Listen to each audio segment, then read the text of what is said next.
Good evening. Good And evening. welcome to Momentous Live, episode 48, where we won't be talking about trucker convoys or Joe Rogan and Spotify, but we'll be talking about lots of other fun stuff. I'm Tristan Jutra. I'm William Silver, and below me is... It's me, Tasia Custodi, and beside me is... Hi, I'm Gray Williams, and I don't know anything about truckers. So, here we go. We got Moving lots of right other along. things to talk about. But first, please check us out at momentous.tv on facebook.com/momentous.tv, twitter.com/momentous.tv, instagram.com/momentous.tv, and on YouTube, search for my name, and you can find a couple of different Momentous playlists there. Please like, subscribe, smash all those buttons, smash your fist on the table, punch a Smash wall. your TV. I don't know what's wrong with me today, but let's get into You've gone full Hulk, and it's worrisome. Got very violent about something. Have never seen you like this before. I just, it's the anticipation of Punxsutawney Phil tomorrow morning, February 2nd. Let's just get this over with, shall we? Yeah. Right, where he said to me, it's Groundhog Day, and I said again. Exactly. Can you I think imagine? that should be part of your regular spiel, like punch that bell, punch your friend, smash everything. Slappy Pappy? I'm gonna steal that. All right, maybe I'm just all angry because Wordle has been bought by the New York Times. Like, this is why we can't have good things. I mean, Literal sellout. A literal sellout. which, you don't want to Wouldn't be you?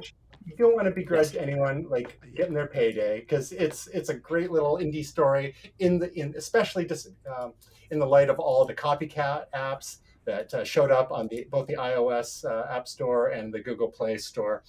But so the hit word guessing game will join the Times' suite of daily puzzle titles. Apparently, low six figures, which is not too shabby. I'm not sure how much time it took Josh Wordle to build it, but there's hope for us all. Are you all still playing Wordle? Tasia? I have a question. Okay.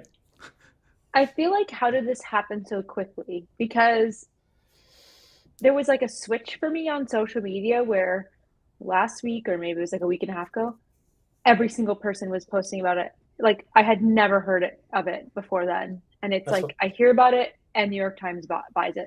That's what happens when you miss a couple of shows, Dave. I know. But it's We've like, I been don't all Wordle understand. all the time here. Apparently, the We last had 2 Wordle, weeks have been Letteral, Wordle. Absurdle, and now New York Timesel. Bye-bye. So I do want to give a bit of a shout out. A good friend of mine, John, he's at Volkswagen, managed to get his Wordle in one today. So that's congratulations to you.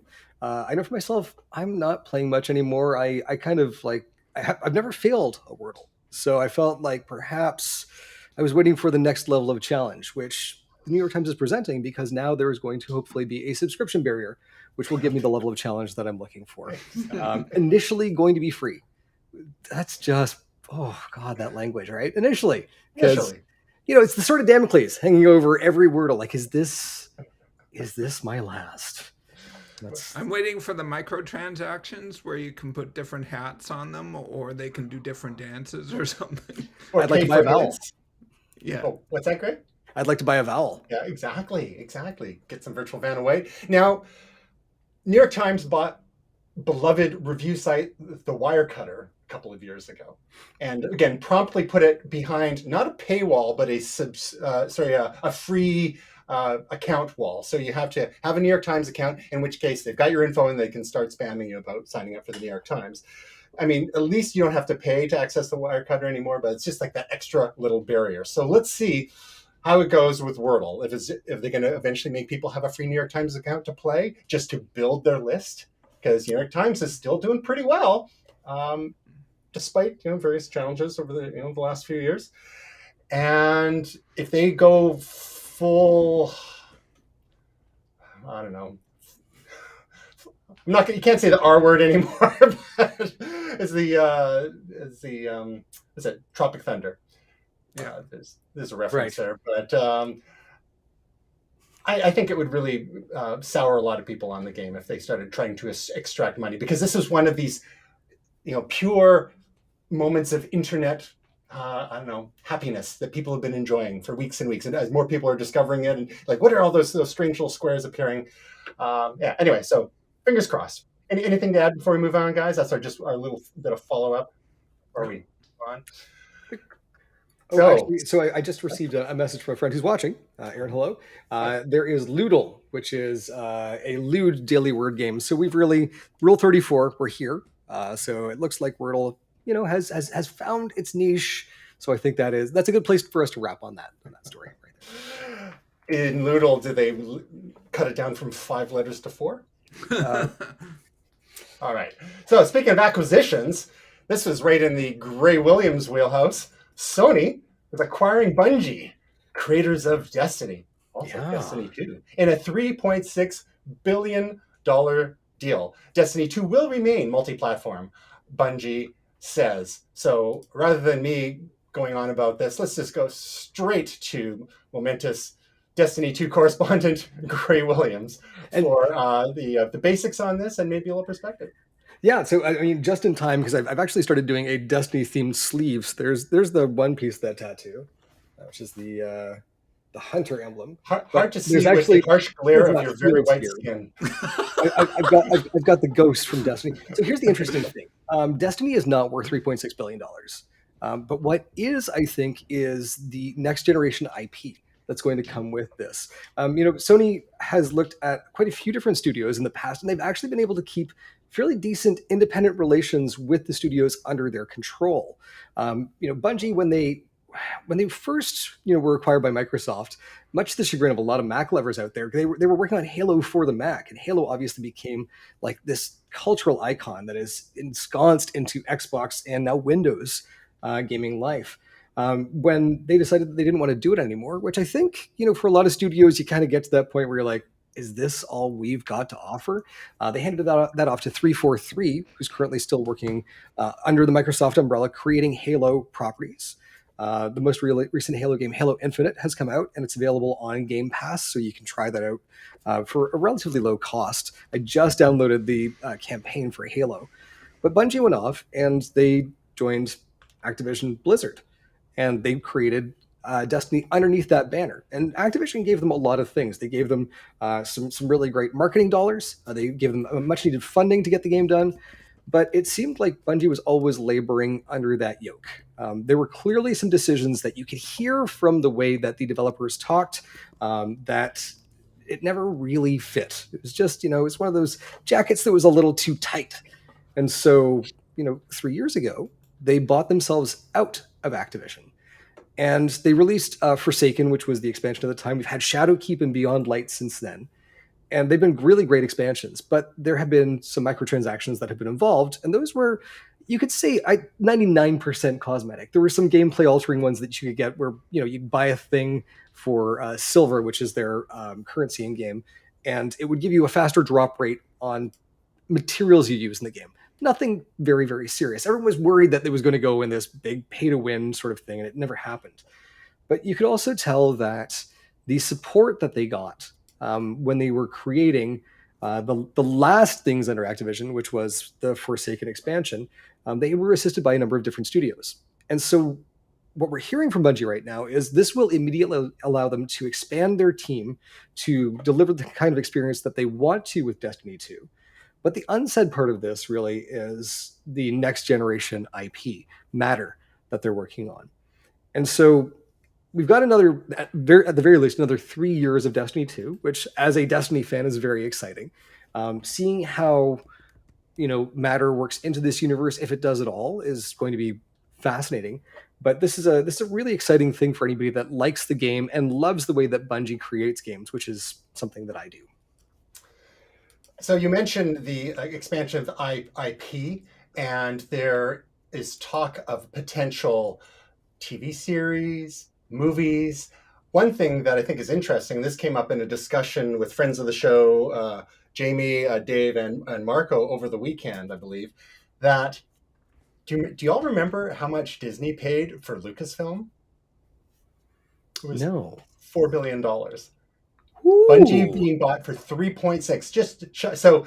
So there seems like there's like is Bungie really worth almost as much as Lucasfilm? Is it maybe somewhat inflated, and Disney got Lucasfilm for a real good deal there? Because those seem awfully close for the amount of IP contained in each of those studios. Well, given the nature of Star Wars at the time, I think Star Wars wasn't really at a high point. We hadn't had the sequels yet, which some people don't like, but things like the Clone Wars, Rebels, those came out of that. And I think that's almost, looking forwards, Disney was looking at it going, there's a universe here. Lucasfilm isn't really able to bring it to life themselves. George, as creative as he is, I think it was starting to suffer under the weight of just his vision. When you take a look at guys like Dave Filoni and Jon Favreau, what they've been able to do with that. So this may be one of those things where there are some very, very creative people at Bungie. The lore and the story and everything that goes along with Destiny is really, really cool. But when you take a look at the core thing that Bungie does well, they've always done this well, and it goes back to Halo. They call it 20 seconds of action. And this, you can find this in their games like Oni and a few others as well. But it was this core gameplay loop where you get in, you're engaged by the game, that action is high-paced for 20 seconds, and it gives you a second to breathe. And it's something that they've always done well. It's very easy to do in a scripted game like Halo. And even in their multiplayer, there's those engagements where win or lose, it's 20 seconds and you can move on. And this drop-in cooperative game that is Destiny, much, much harder to do, just with the world being shared with other players. But they've really made it work. And so I think it's that kind of thinking, that kind of design ethos that has made the game so compelling, and I think it makes this thing so compelling for Sony as well. Looking at Activision, they've got Call of Duty, which is just a juggernaut. It's like your EA Maddens and your NHLs. People in FIFA, people just come back and play it every year. And so I think Sony's looking at that and going, this is a brick in our house that is missing, and I think Bungie fills that role for them.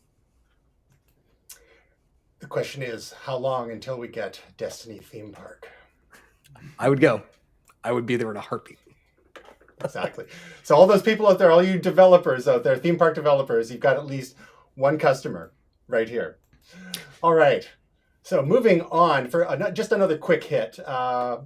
This is another that falls squarely in gray territory here, but the dream is dead. Diem, formerly Libra. Yeah. Facebook, now Meta's cryptocurrency project, which they started a couple of years ago, was supposed to be a stable coin tied to the value of a basket of currencies, a nice worldwide crypto that we could use, shepherded by the loving embrace of the Libra Corporation, sponsored by Facebook, just faced one hurdle after another from various governments, including the US government, and has now just selling off the remaining assets for $200 million. Yep. Tasha, are you a little sad because of that? Oh, we cannot hear you. Oh boy. was that? Did you get Zuckerberg? Is that what happened? They were cutting off. I did. Because here, release the Kraken. Here comes Tasha's cake. It's because the animals are making noise. So I was like, I'm just gonna mute myself. How long have I been in this pandemic and I can't figure out if I'm on mute? It's all of us. Exactly. Yes, I'm just so crushed. Poor Zuckerberg. Poor Zuck. Poor Zucks. Yeah. Okay. Pour out some liquor. All right. Greg, give us a quick take and let's move on. You know what? Tasha nailed it. It's just like, it couldn't have happened to a nicer group. I mean, just chef's kiss. What's the line from Step Brothers? Like, he just has a face I want to punch. Oh. Like, now, to be fair, it would have been something that may have been tied into their metaverse aspirations quite nicely to have an in-world currency, so to speak, just like you have in-game currencies and all sorts of other platforms. It's just that Facebook has gotten so big, with 3 billion monthly active users, and Instagram, and WhatsApp, and Oculus, all on top of that. So it's to take on other large-scale projects that kind of start bumping into government territory when, like currencies, something a bit more centralized and then therefore an easier target for institutions like governments. Unlike decentralized options like Bitcoin, Ether, and all of the other projects that are out there, it was just maybe too much of an easy target. They kind of bit off more than they can chew. So maybe that's a good thing. Just like central bank digital currencies that are going to be coming from various countries, including the People's Republic of China. Like those are technically crypto in some sense, but will have a lot of strings attached. And Cryptish. Cryptish and be easily controlled, manipulated by government. So how much better is that really for the average people trying to live the crypto dream? Didn't some American bank just announce a cryptocurrency, or that they're in development of a cryptocurrency? Or Probably. Yeah. Would you use it? Probably not. Here's the thing, and you were mentioning this, like tying into the metaverse applications. It's even better that this is dead, because the last thing that I want is for this Facebook control part of the metaverse to be using a Facebook currency. I can't think of anything more distasteful, personally. Do you know what it reminds me of is when the US government started freaking out about World of Warcraft, and now how the currency was becoming a real currency, because people were exchanging the currency for money. And it was starting to get to be a bit of a problem, so they cracked down on that. But they weren't necessarily wrong there, though, because Steve Bannon actually made his fortune in World of Warcraft gold mines. So basically using extremely cheap, almost slave labor in China to play this game, get the currency in game, and then sell that currency back to players.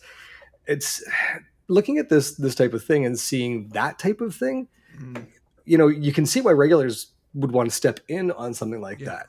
And so gamifying that was I guess it was monetizing gaming, not gamifying money. But in any case, But that's what it totally reminded me of. Is this this is just getting to be too big almost. Yeah, and it's hard when companies get to a certain size, and you get into the quote unquote monopoly territory, although they're not technically. It's just you have such a big target on your back. So if you have other large aspirations and ambitions, it's almost like you have to divest of some of your other divisions before you'll be allowed by various governments that regulate you to be able to move on. So people have talked about in the States about unrolling or unraveling the Instagram acquisition, which I think that's 10 years ago. You can't go back that far. That would put such a chill on the business climate there. WhatsApp too, again, Instagram was $1 billion, deal of the century. WhatsApp, $19 billion. But so if they wanted to do something else on a large scale, they might have to divest of one, or if not both of those things, which might be good in some ways. And then there's Oculus as well, which it makes me crazy that they renamed the Oculus Quest, one of the coolest names ever, to the Meta Quest. Like, did they not understand their own branding? Like, Meta is the parent company. No, they don't. Meta has Facebook, WhatsApp, Instagram, and Oculus, but now you don't call it Meta Messenger. Why are you calling it Meta Quest? Like, what the hell's wrong with you? I'm sorry. Just call it Meta Quest and get it over with. I actually speak to that directly, and it is that they don't understand their brand. Oculus does have better brand recognition than quite a few of Facebook's internal brands, and so it actually has a higher brand recognition than virtual reality as a term.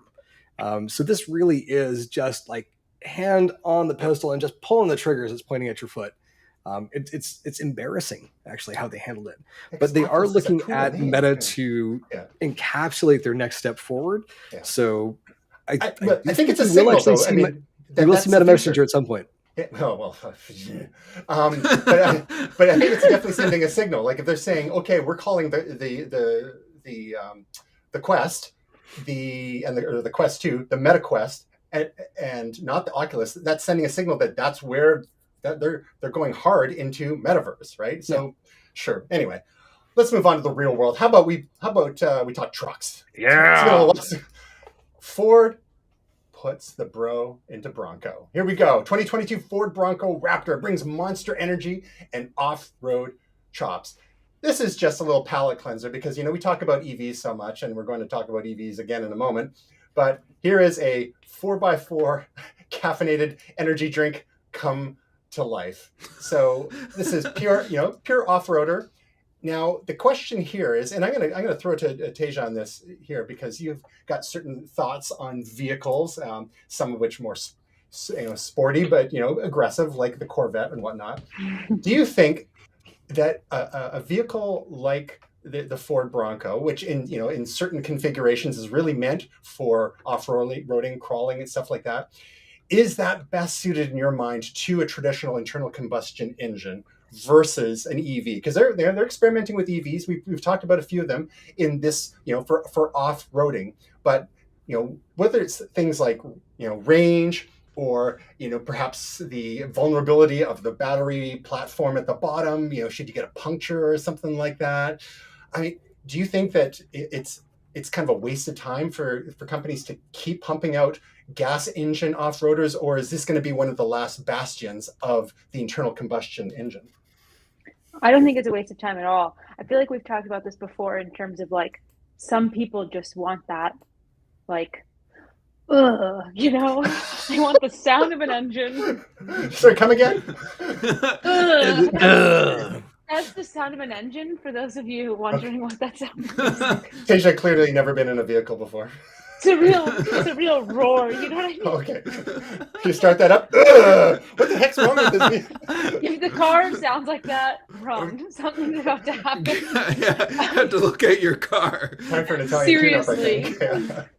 But I just think it'd be, if you guys actually picture like a crazy off-roading vehicle and like you're going on like bumps and there's dust everywhere and there's stuff going on and it's silent otherwise. I don't know, like I think it's just really That's a good point. It's like we talked about the trucks and like people want a Ford F-150 that sounds like a Ford F-150. Mm-hmm. Do you know what I mean? So I think for something like this, especially because of the Bronco got like that whole glow up a couple years ago, like she came back fierce and was like, OJ who? No, boo. You know what I mean? So now OJ who? Wow, pull quote right there. Yeah. So no, I don't think it's one of the last ones, like especially if you are somebody that does off-roading and you do this kind of more extreme adventure thing, a lot of times you're going to places where like there's not going to be a charger for you available right now, at least like somewhere out in the middle of the desert. So, whereas a lot of these places, there are gas stations just on the outskirt before you get to the park or whatever, right? So it's until that kind of changes, but I do feel like a lot of it is just like that feeling of muscle, that feeling of power, and you kind of want that a little bit. So posing the question to everyone here, one of the things that we're starting to see in virtual reality is the idea of force feedback and sound actually being used to give you that more visceral feeling. Now, we've seen cars that have speakers attached to them, but what if we were to take this in a different direction? And you were to look at things like low frequency emitters that are actually like in the seats, or something that gives you a bit of rumble in the steering wheel, like D-box in the theater. D-box. Yeah, would that do we think that would be satisfying? Should we call Ford and be like, hey, for your EV version of the Bronco, throw some subs in the seat, or just get a rumble controller like an Xbox or a PlayStation. Like, it sounds like a cat, apparently. yes. The dual shock Bronco, I like it. Yeah. So, Gray, now you don't, as far as I know, you don't do a ton of like off-roading to this extent, but you do like to go camping. Now, when you're thinking about your next vehicle, are you comfortable, because you've been talking about going EV for your next, are you comfortable with that for camping, or would you rather have the, have the surety of easy refueling with a gasoline powered vehicle? I'm not sure exactly how far you go out. Well, so kind of taking a look at it, we've got a solar generator already, and we've got a 100-watt panel that we take with us that can charge that pretty quickly. And so looking at that and thinking, additional solar panels, maybe additional solar generators, I actually feel more confident with that than I do with a gasoline engine, especially getting up into the mountains in BC, where you can go, hundreds of kilometers without actually running into a filling station. So, for us looking at this, I've been talking about the Rivian, and that's kind of still where my heart lies. So, and that's the thing, is just hydrocarbons. I can't do another ICE engine. Just no internal combustion, no more gas. I got to step away. And it's the rumble and the sound. I'll turn up some metal. We'll do it that way. All right. Well, speaking of EVs, there are some new options coming to the marketplace. I think we may have spoken about this one almost a year ago, but now we've got some pricing coming and official kickoff. Kia, of all makers, who has been releasing EVs for a number of years now, almost like since 2014, 2015, including the Niro EV and the Soul EV.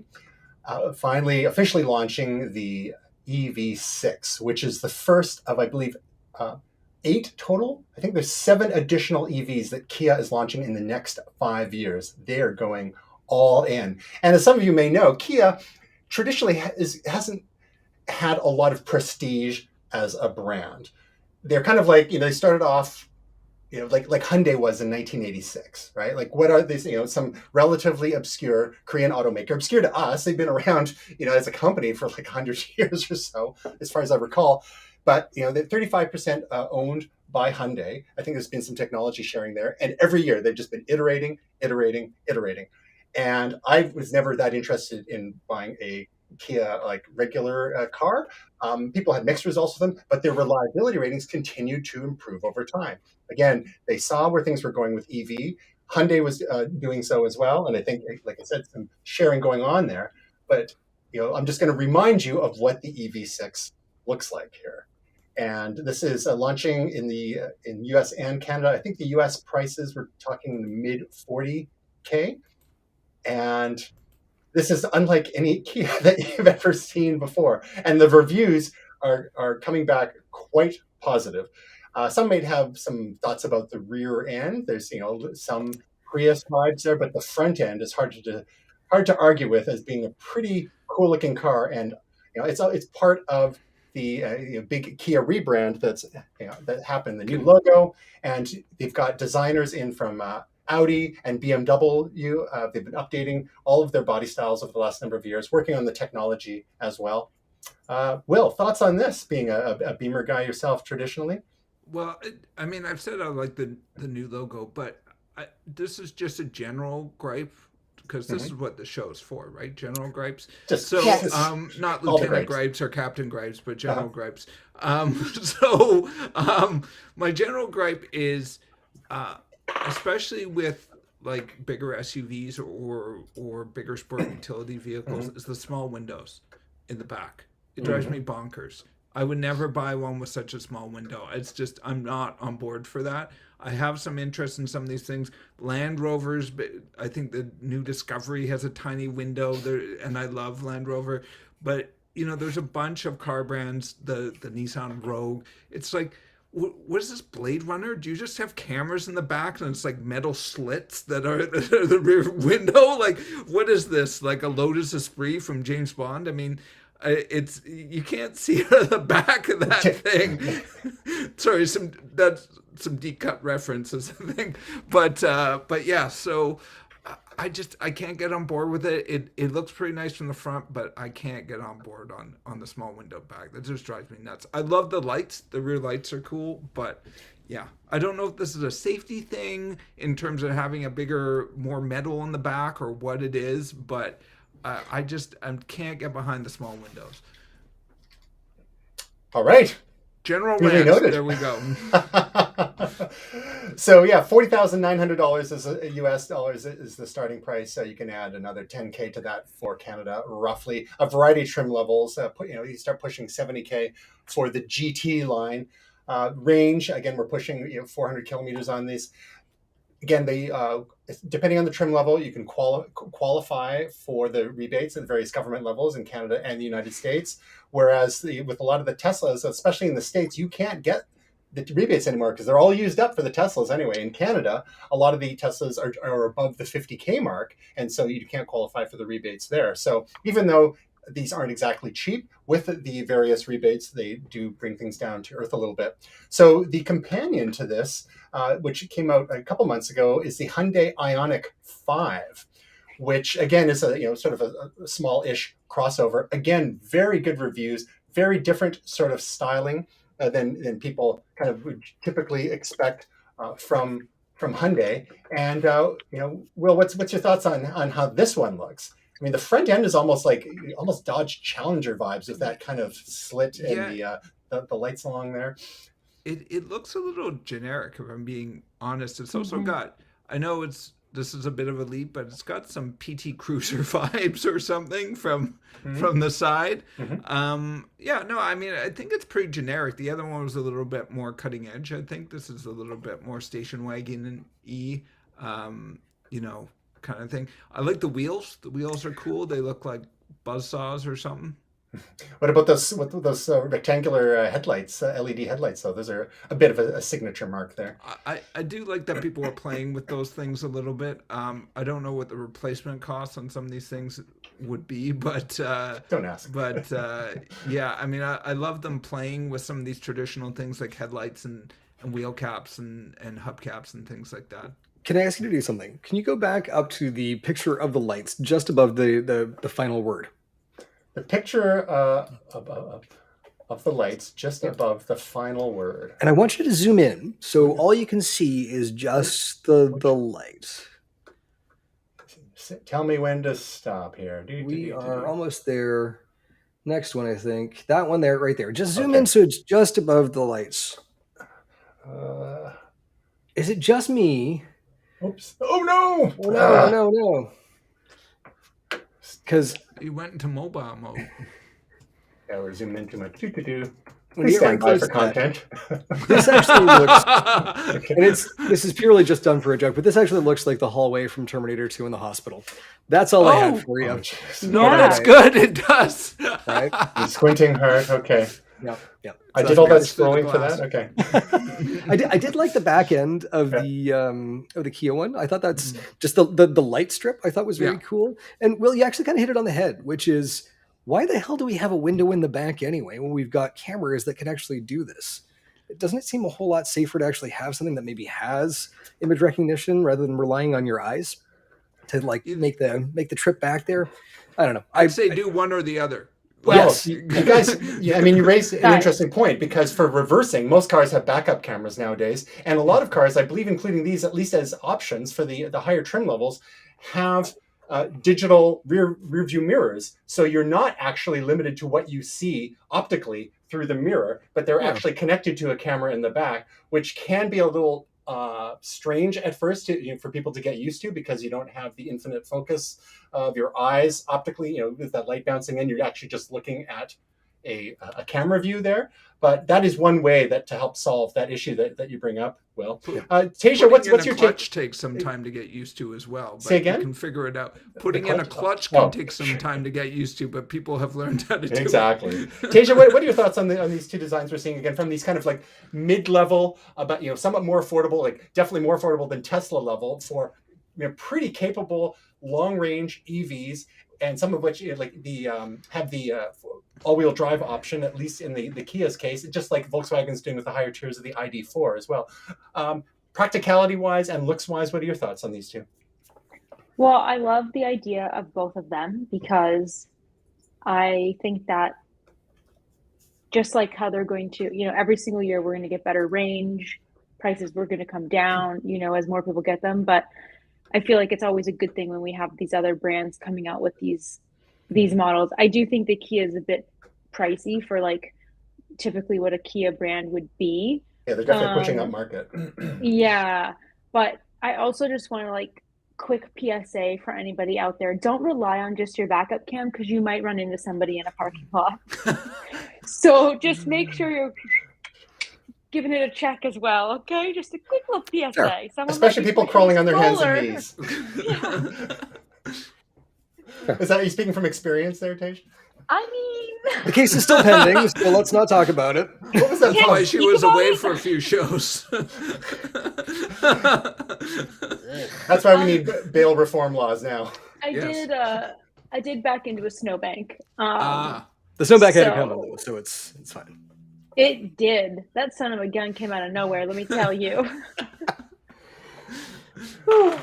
All right, Will. So if you want something with a little more visibility out of the back end, can I interest you in a Microlino EV, almost ready to hit the European streets?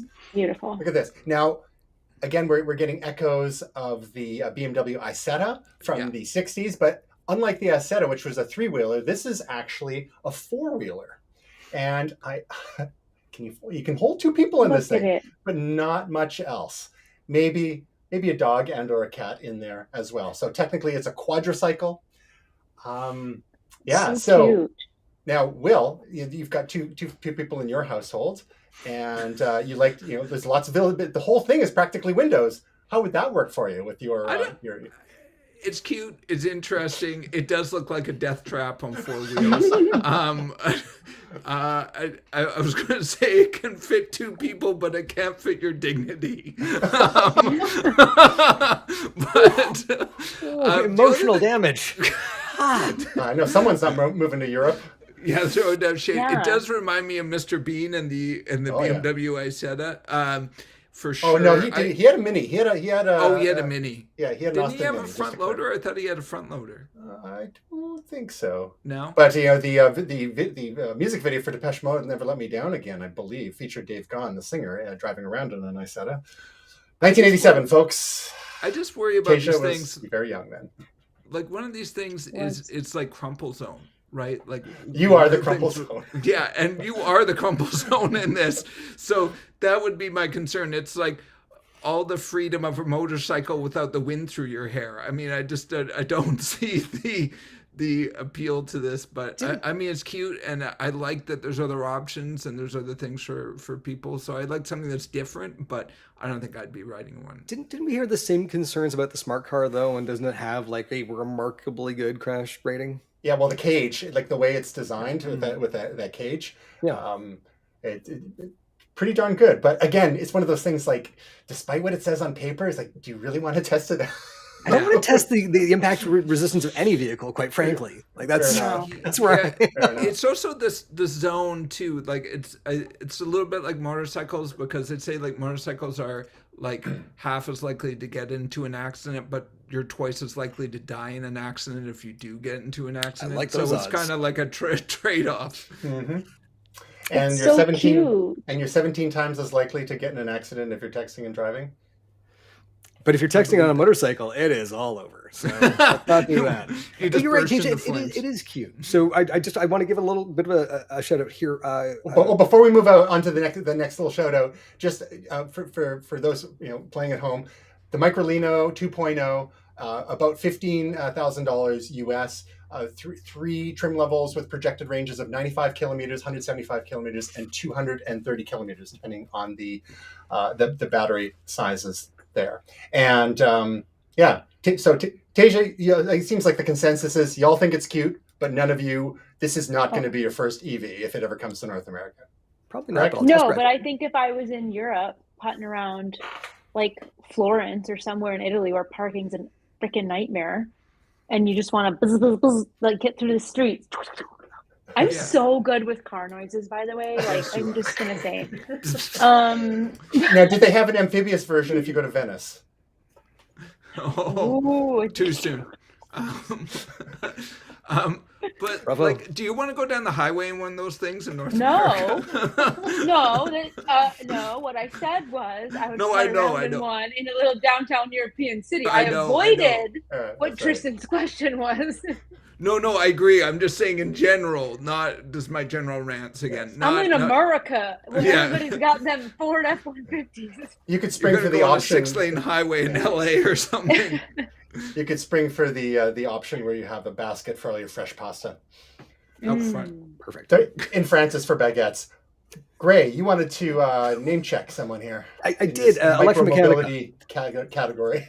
So Electromechanica, they're here in Vancouver, and it's been interesting because I've been trying to get a hold of these guys for a while. So I'm actually going to put this out to you. I'm going to link you to this later on.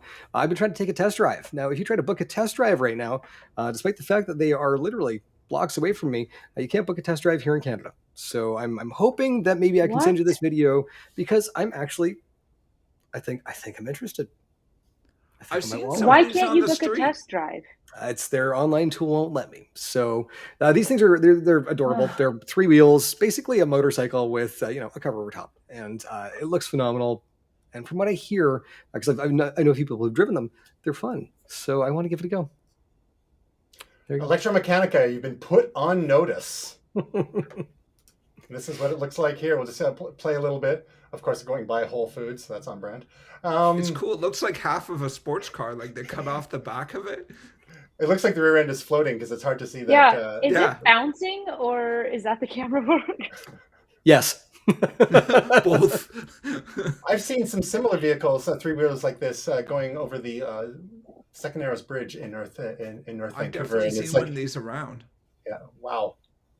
Yeah, there's an open concept three-wheeler that's around. I'm on their mailing list, and they keep asking me to come take a test drive. But this is $18,000, I believe, US, whereas the other one that I was looking at, the open concept one, is something around, I think it's $35,000 to $45,000. Not inexpensive. So, yeah. There we go. There you go. All right, Electromechanica. Local folks, see if any of y'all out there can manage to book a test drive, rub it in Gray's face. Okay. Or put in the good word for Gray. He needs There you go. test drive Thank love. you. All right. So I'm not so sure. This is now one thing that Tasia has brought up in the past when it as regards certain EVs, especially trucks, is towing capacity. So Airstream is looking to help address that issue by releasing a remote-controlled EV trailer. I'm not sure if I'm understanding this exactly right. Dreamy concepts for escapists from society. Of course, Airstream, the iconic Obsessed RV, with Airstream. RV brand here. Battery-powered RV with a range of up to so that's a separate thing, 300 miles for an RV, but then they also have the trailer concept as well, which you could tow with your Tesla Model X because you've got $100,000 to burn. Tasia, what's your initial thoughts here? This is from Thor, e-mobility. I guess there's a collab, so to speak here. I love it. I just wish it was affordable. It's like when Airstream did a collab with Pottery Barn. Mm-hmm. And I mean, yes, where's my $250,000 because I want one immediately. But it came with pillows. So that's something. Oh. Like if you spend this money, you get these pillows. I love this idea though. I love the concept of it. I just want this technology more affordable to the masses, I guess. Do you know what I mean? Yeah. So it looks like what they're doing here is like when it's under power, it's regenerating the batteries, and then at some point it could use the battery packs to assist as well. This is interesting concept. This isn't going to be on the market for a while, it looks like, but look at it. It can actually, you can remote control to maneuver it and stuff using the app. Well, and I think this is kind of the big one here, because it's a skill being able to drive with a trailer, and it's even more of a skill to be able to back into spots, because it really sometimes is counterintuitive to how you feel the vehicle would work. And so something like this, I think, for people who are intimidated to go camping with a trailer, this is the answer. It's going to do it for you basically by letting you detach the car and pilot the vehicle on its own. What a great idea! What a great idea! Cool. And I have a question. Sure, go ahead. Insurance-wise, let's just say I'm remote controlling backing up my trailer, and I bump into a thing or two. Mm-hmm. Technically, am I driving it? Just asking, just curious. For a friend. Can I refer you to the various drone regulations across North America and the world? Yes, I suppose. Probably answer that question. Well, this one says remote controlled, not automated. So currently, right now, I believe you're at fault. But give it a couple of years, blame it on Alexa. If the trailer's parking itself, well, and that's actually an issue. I've heard that in the some of the hubbub this week, talking about the liability for self-driving vehicles. Because if and who's responsible, insurance-wise and all that sort of thing, if a car under full self-driving mode legally, so maybe a little bit in the future, and it gets in an accident and the driver has nothing to do with it, who's ultimately liable for that? The driver's insurance, or is it the car manufacturers and whatnot? And that's some interesting regulatory space that's going to be, I think, hashed out in the next little while. As interesting as the regulatory space ever is, of course. But yeah, just sort of interesting to see some of the other options coming into the space here. And if you check out the link in the show description, there's also the Thor Vision, actually full-on RV as well, that has the electric component too. Now, moving on to our next topic that everyone is dying to learn about is, well, have you ever wished, after 10, 15 years, and you've realized it probably doesn't make sense to wear these underwear anymore. They're more whole than fabric. Rather than simply throwing them in the garbage and adding to the landfills, or even now you can donate fabric if they're cleaned to places like Salvation Army and whatnot, and they get paid by the pound for fabrics, which can, I don't know what happens to it ultimately, recycled or not, but some manufacturers, and in this case Parade, a hip underwear startup, will recycle your old underwear from any brand for free. At last. Yeah, no thanks. Right? Why can't they do it with all kind of clothing? Well, come on. Why should is they it have just to? underwear? Why should an underwear company have to recycle your blouse? I mean, they're an underwear maker. They'll take your underwear because they want to sell you more Specialize. underwear, right? 150 billion pairs of underwear are produced every year. 150 billion pairs of underwear. So think of I all don't that add to potential that. waste. Thanks, COVID. It's all commando all the time. Yes. Gotcha. So TerraCycle, which has been involved in a number of recycling initiatives, has partnered with Parade in this in this case here. So just a couple. There's three things we're just going to touch on very quickly, and then we'll get any thoughts from you as well. Lee 501's jeans, now made from liquefied fibers of old jeans in collaboration with Sweden's Renewcell.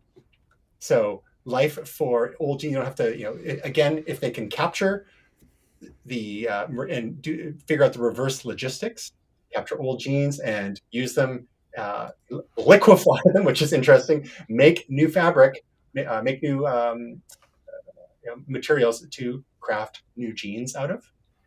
So Levi's leading the way there. And this is probably the most relevant to me, because every couple months when it comes time to throw out a tube of toothpaste, I think I always check on the local apps or websites, can I recycle this?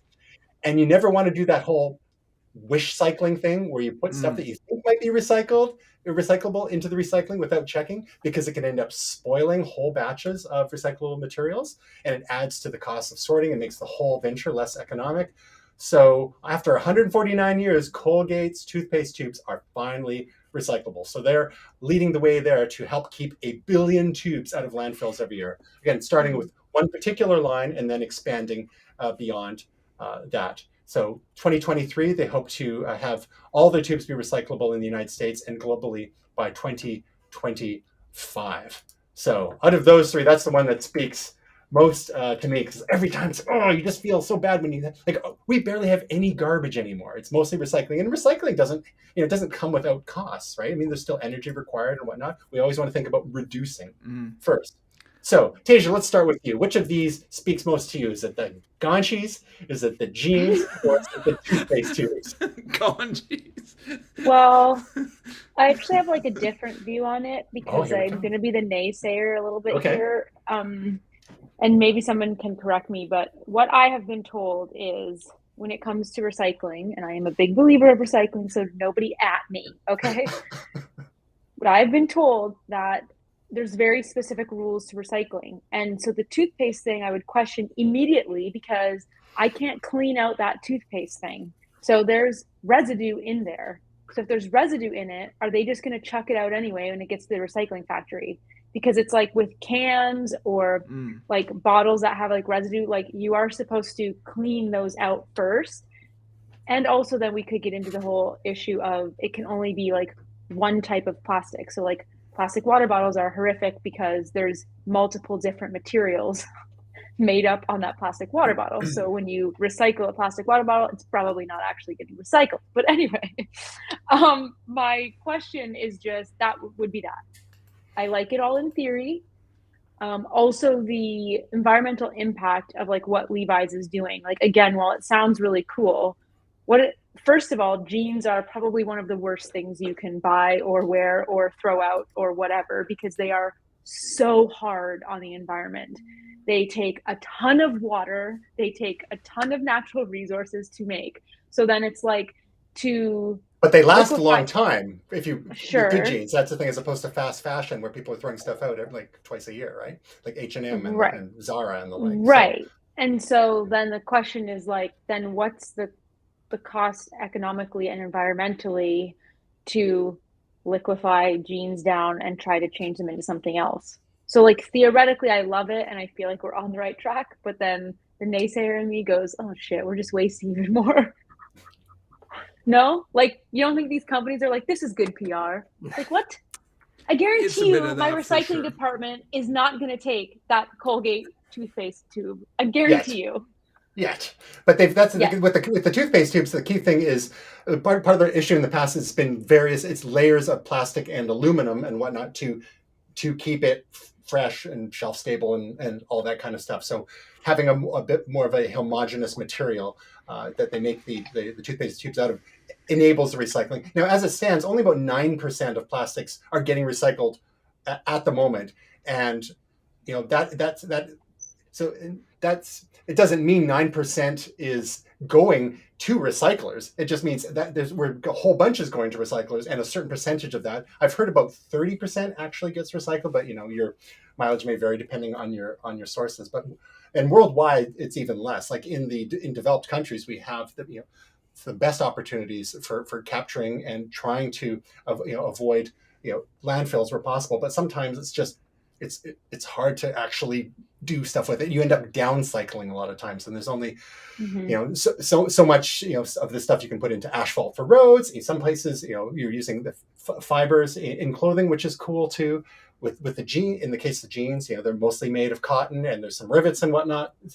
So it's complicated. All these things take energy, but if we can, I think a lot of us here come from the camp of like trying to minimize what we buy, focus on long-lasting quality things like with clothing products and whatnot, even when it comes to like smartphones and laptops, ones that can last us years and years, as opposed to ones that you're having to flip every 2 years because they don't work so good no more. Even doing things like replacing parts when possible and economic to do so, batteries and so forth. So it's just this kind of gradually emerging consciousness of just thinking about where this stuff goes, right? I mean, there's like tons of plastic just gets incinerated every year, and if you can get it high enough temperature, sure, that's okay, but don't get the idea that you should be burning stuff in your fireplace or your wood stove, because that's not getting hot enough to like make it less dangerous. And even regular incineration is not super great either. I mean, that's what hospitals do with their waste, but they get that stuff super duper hot.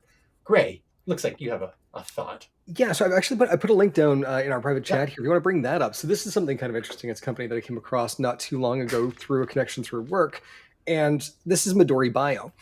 And they actually have both a textile and a plastic solution. The plastic one's kind of interesting because it's an additive that's put into the plastic during the manufacturing process before extrusion. And it takes the biodegrading time from 1,000 years, up to 1,000 years, to between 3 and 5 years.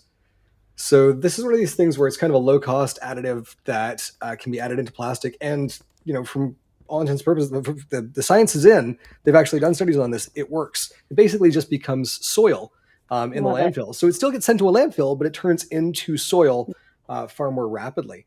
And, it's kind of funny. I hear the word liquefy, and immediately that sounds horrifying. Like it sounds like the soylent green of jeans. It's something that happens to organs when you get a bad liquefy your jeans. Oh God, like that's a James Bond villain in a nutshell right there. But I'll take what we can get here. I've had a pair of Adriano Goldschmidt jeans for 10, 12 years, pardon me, and I've repaired them 4 times because, again, good quality material, and it does take a lot to make these things. So I wanted them to stick around, but they've kind of hit end of life at this point. So if I could liquefy those to make new jeans, I'd definitely do it. On a similar note, just this past weekend, it helps if you have people in your household that are resourceful. But we have a couch that we've had for 16 years or so, and the cushions were starting to get a little saggy, and you got the butt ruts going on in there, and even the back cushions were not doing so great. But we managed to get some, rather than just simply throwing it in the ocean and getting a new couch, which is, we're not made of money.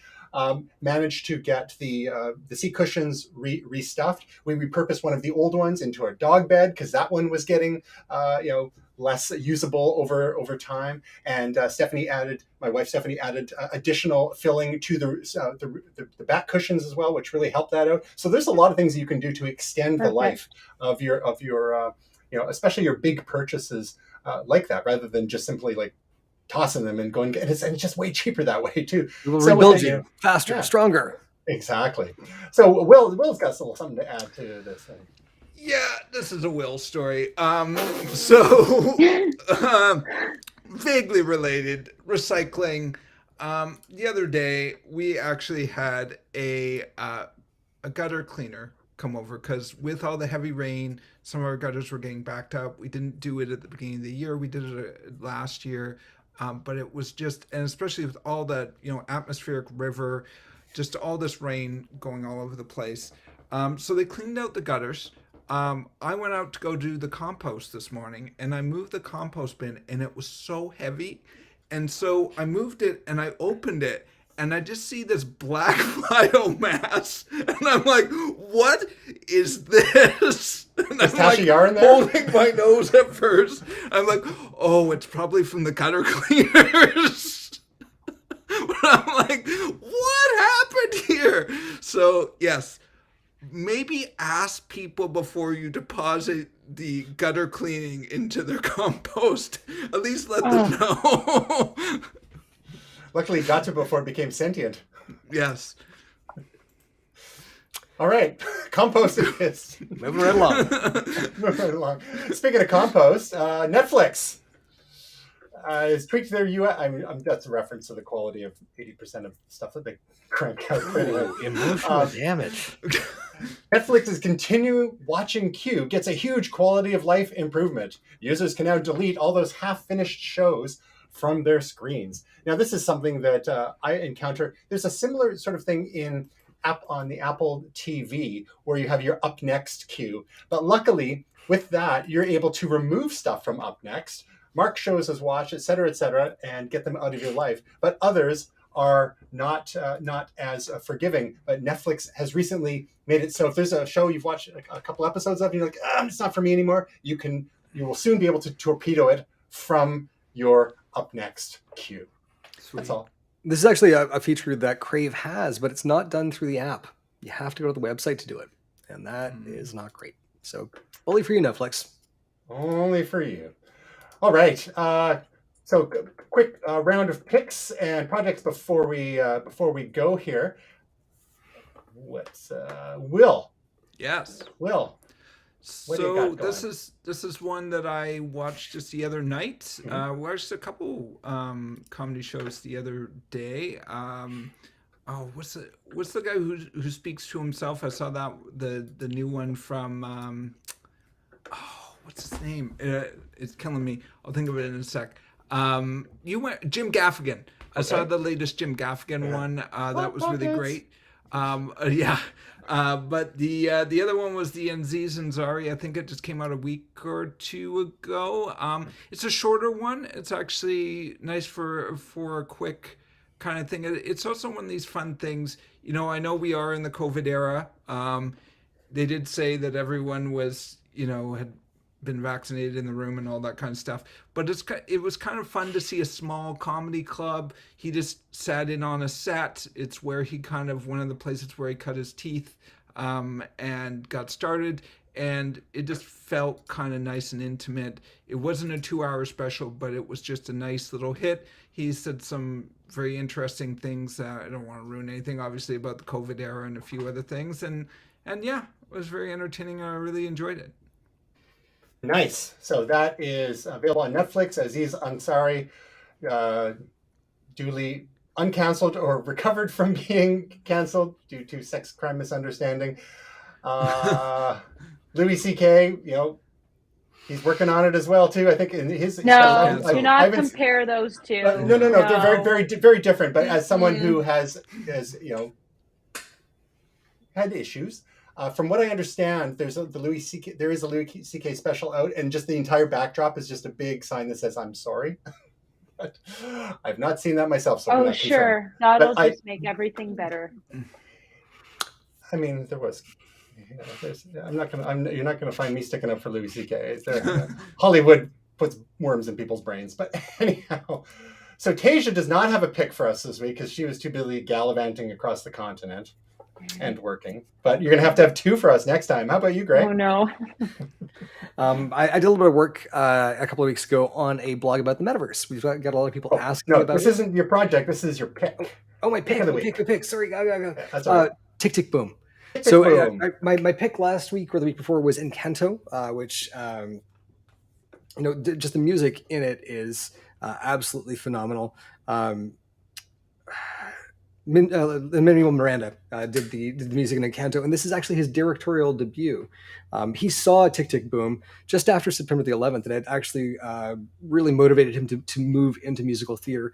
It's the story of Jonathan Larson, who is a composer who worked incredibly hard on a musical that was never produced, but the reaction from that spurred on the rest of his career, which unfortunately was dramatically short. He was one of he was the driving force behind Rent, and passed away the night before the preview performance off Broadway from an aortic aneurysm. So throughout the entire thing, this common knowledge, it's not a spoiler here, but it's throughout the entire thing, this is sort of tinged with tragedy. But the idea of this whole thing of time and how much time do we have left, there are a number of different threads to the story. It's a really, really beautiful piece of work. It's marvelously directed, and it features Andrew Garfield, who we've seen in so many good things. Spider-Man most recently, but Hacksaw Ridge he was nominated for an Oscar for, and just does a phenomenal job here. And I realize that I keep saying whenever I have these picks, I was in tears. I cry a lot. It's a pandemic. So Tick, Tick, Boom. It's on Netflix. Go check it out. All right. Good stuff. My pick of the week is not media related. It's actually, I accidentally bought another car. What? And I've been doing some bit of research the last couple of months since we've been babysitting my dad's 2013 Toyota Highlander hybrid that he got secondhand a year or 2 ago, and been really enjoying the whole hybrid life. And I may have described before how there's a big screen and you can see the energy flow from the battery to the wheels, and from the gas engine to the wheels, and then energy back to the batteries. It's like, staring at the screen while you're supposed to be paying attention to the road. It's almost like a video game with deadly consequences. However, just kind of really starting to understand the appeal there, and the whole notion of just trying to use gas as little as possible, as we've been talking for almost the last year on the show here, as we kind of move away from hydrocarbons and more electricity, especially where there are clean-ish sources of electricity. You don't want to burn coal to run a Tesla, right? It kind of doesn't really do a whole lot of good at that point. So when we've got abundant hydroelectric power here, hybrids or pure EVs, battery electric vehicles can be an interesting option. So been paying attention to the used market because, well, both new cars are scarce thanks to global supply chain, chip shortages and the like. Used car prices have gone bonkers in the last year or so, but paying attention and getting a sense of what the market's like, managed to find a really good deal on a 2016, speaking of Kia, 2016 Kia Soul EV, which has the vibe almost of like one of those little boxy Scions or a Honda Element. Actually pretty spacious on the inside. We got one luxury model with the huge panoramic moonroof and in titanium silver. It's got all the mod cons, the heated and cooled front seats, heated rear seats, heated steering wheel. I feel like a Rockefeller. It's crazy. Wow. Got an amazing deal on it. It had been in one accident, but had it thoroughly inspected by our dealership, which happens to be a Kia dealership, which used to be a Mitsubishi dealership. Long story, but yeah, and it's only got 150-ish kilometer range. In the winter, it's closer to 100 kilometers, but like 95% of our driving are short trips. just mostly in the North Shore, sometimes downtown. This thing could even get out to South Surrey and back to see the in-laws, no problem. So we're still going to hang on to our one of our other vehicles that's internal combustion engine for longer trips, or and so on. But get rid of one. Eventually, give my dad's car back to him when he's back in town. But so we kind of skipped the whole hybrid thing aside from this little caretaking, and have dived right into EV Town. A great way to test the waters in an affordable way. So Awesome. That's my pick of the week. Nicely done. Congrats. Nicely done. Yeah, a little bit more than the cost of a month of Netflix, unfortunately. But, so quick projects. Will, you've got a project for us to talk about? Yeah, coming up soon. Unfortunately, it's not released, but it has been announced. I think they're just encoding it to the various appy type things. So it's another Looper. I collabed with a couple other very talented producers, a guy named Function out of Colorado, and another guy named Rocksteady out of Germany. Sounds like a very German name. So they're super great producers. I'm fans of both of them, and I was just talking to one of them, and what's the term? He slid into my DMs. Yeah. So I was talking to him a little bit before Christmas, and looks like that's going to be coming out soon. So hopefully this week. So it's a collab with a couple of this. What's the style of the beast this time around? I think it's going to be a lot of hip hoppy type beats and some trap. The gimme the loop is and the picture there is a reference to a Notorious B.I.G. song. So I'm looking forward to that. It's been a while in the making, and should be fun. And when it goes live, it will be on Table Beats. Table Beats and Tableist.net as well. Good stuff. And check the app for that and search Will's username in the library. And it's Molotov, MOLOTOV. Gray, you are able to share something with us this week. That's exciting. Yeah. So I've been doing a lot of work with Metaverse stuff, and we've had a lot of clients who've been reaching out to us about the Metaverse. We did a big presentation last week talking about some possibilities in the Metaverse. So this is sort of a Metaverse 101, what you need to know, things about what the Metaverse is bringing to us. And so we've actually already started on some applications for some clients, which is pretty cool. But my favorite thing out of this was actually a bit of an accident, which is I was kind of thinking, we're going to be doing webinars in the Metaverse, and that's got to be a metanar. And it turns out it doesn't look like anybody else is using this term. So I immediately snapped at the domain names. So that actually redirects to this article now. And unfortunately, I've now foisted the word metanar on the world. And I'm sorry, kind of. So if you're interested about Metaverse stuff, you can take a look at the article. And we've actually got a few more coming talking about other things in the Metaverse, Web3, and how NFTs might actually be able to play into things that are more than just collecting someone's JPEG. As long as there's no meta could have nards. said sorry, not sorry. Sorry, not sorry. Sorry, not sorry. Welcome to the metanar. Good stuff. We look forward to seeing the word metanar everywhere sometime soon. And if you could make an NFT out of that, of the coining of that, and then I can. I can. Tasia, you've got a new video for us, like clockwork this week.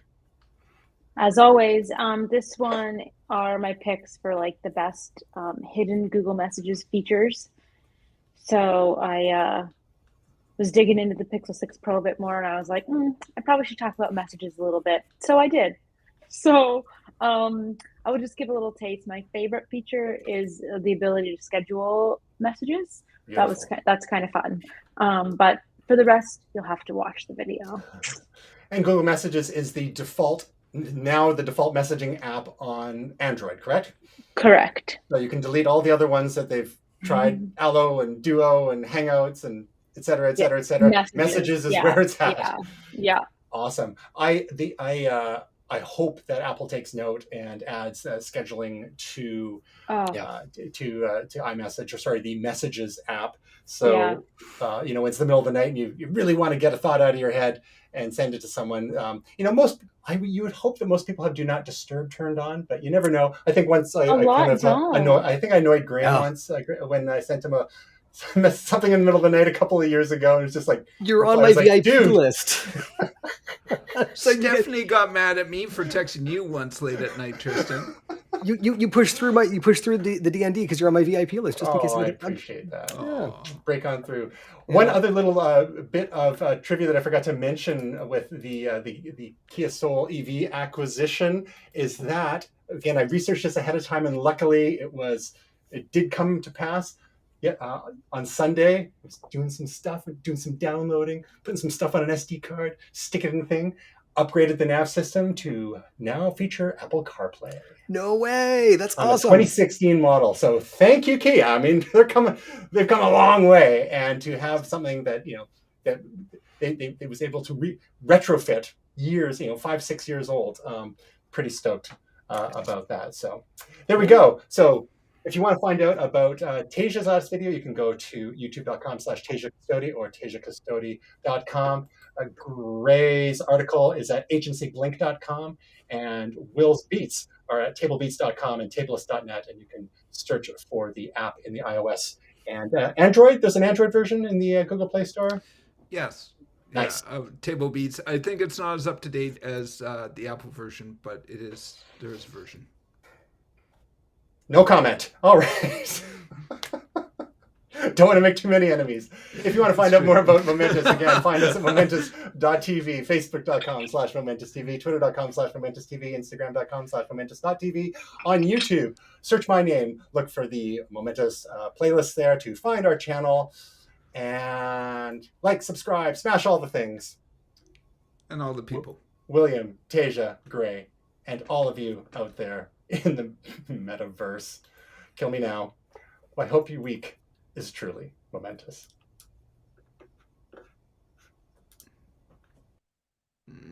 Oh, damn it! One more time.